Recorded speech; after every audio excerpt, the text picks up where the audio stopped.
नमस्कार। बहुत दिनों के बाद सहारा निवेशकों को आज मैं एक राहत की खबर दे रही हूं। हालांकि इसमें राहत जैसा तो कुछ नहीं है, लेकिन देखिए जहां पर कुछ नहीं है तो वहां पर यही सही। तो चलिए अब मैं सीधा खबर पर आती हूं। ये तो देखिए हर कोई जानता है कि सहारा इंडिया में अपनी मेहनत की कमाई जो निवेश करने वाले करोड़ों जमा करता है, वो इतने साल हो गए हैं, इतने सालों से संघर्ष वो लोग कर रहे हैं, लेकिन अब भी ये सभी लोग अपने पैसों की वापसी का इंतजार कर रहे हैं। और ये जो लंबा इंतजार है, ये देखिए तब भी नहीं खत्म हुआ जब 18 जुलाई 2023 को सीआरसीएस सहारा रिफंड पोर्टल लॉन्च किया गया। ये जो पोर्टल है सीआरसीएस, ये सुप्रीम कोर्ट के आदेश के तहत जो सहारा इंडिया में पैसा जमा करने वाले लोग हैं, उनका पैसा उनको वापस मिल जाए, इसके लिए शुरू किया गया था।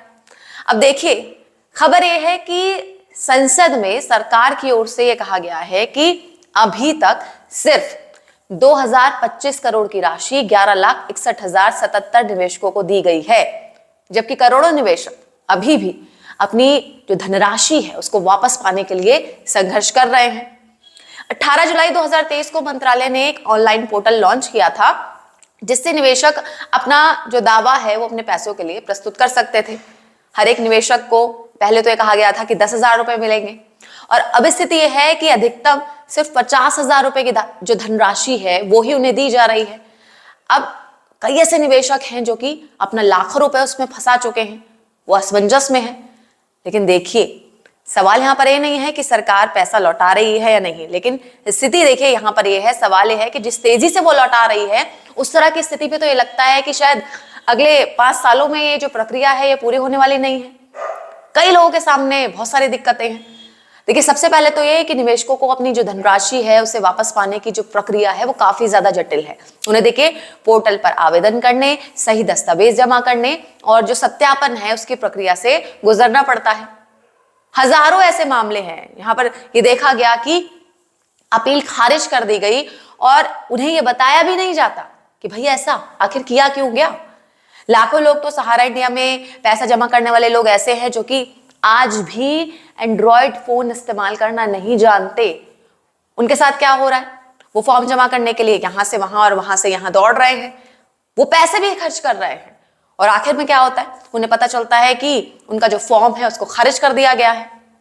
अब देखिए एक और दिक्कत है, दूसरी दिक्कत जो है निवेशकों के सामने यह है कि अब तक सिर्फ 50,000 रुपए की धनराशि ही निवेशकों को दी जा रही है, जबकि कई ऐसे लोग हैं जिन्होंने अपनी मेहनत की कमाई के लाखों रुपए निवेश कर दिए सहारा इंडिया में, लेकिन उन्हें उनकी पूरी राशि नहीं मिल पा रही है। तीसरी मुश्किल है लोगों के सामने कि कई निवेशक चिंतित हैं कि उन्हें अपनी जो बाकी की राशि है वो कब और कैसे मिलेगी, क्योंकि देखिए सरकार ने तो इसके बारे में कोई निश्चित समय सीमा तय नहीं की है। जिनको 10,000 या फिर जिनको 50,000 मिल गया वो उसी में खुश हो गए, ब्याज तो भूल ही जाइए। सरकार के हालिया जो कदम है वो निवेशकों के लिए राहत लेकर आए हैं, लेकिन देखिए जो समस्या है ये अभी पूरी तरह से हल नहीं हुई है। कहानी है कि अब सुप्रीम कोर्ट और सरकार जो है उनको ये सुनिश्चित करना होगा कि जो शेष धनराशि है वो जल्द से जल्द लोगों को वितरित की जाए, निवेशकों को पारदर्शी और सरल प्रक्रिया दी जाए ताकि आसानी से उनका जो पैसा है उनको वापस मिल सके। सेबी और सहारा के बीच जो कानूनी विवाद चल रहा है उसको जल्द से जल्द निपटाने की आवश्यकता है, तभी कहीं ना कहीं ये जो समस्या है इसका हल हो सकता है। सहारा इंडिया के निवेशकों की अगर मैं बात करूं तो मौजूदा स्थिति जो है वो एक तरह से जो जटिल चक्रव्यूह है वो बन चुकी है, जिसमें वो सरकार, सहारा कंपनी और सेबी के बीच फंस गए हैं।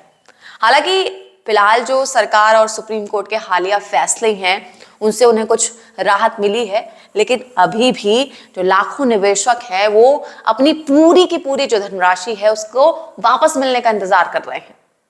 तो कुल मिलाकर सरकार को और ज्यादा प्रभावशाली कदम उठाने होंगे ताकि निवेशकों को उनकी जो मेहनत की कमाई है वो जल्द से जल्द वापस मिल सके।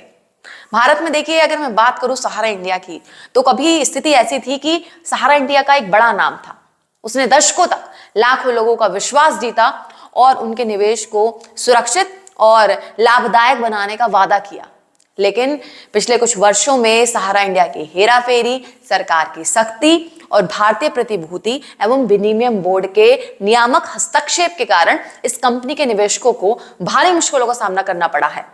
करोड़ों निवेशक अपनी गाड़ी कमाई को वापस पाने के लिए संघर्ष कर रहे हैं, लेकिन ये जो पूरी की पूरी प्रक्रिया है ये कानूनी जटिलताओं और नौकरशाही की देरी में बुरी तरह से उलझी हुई है।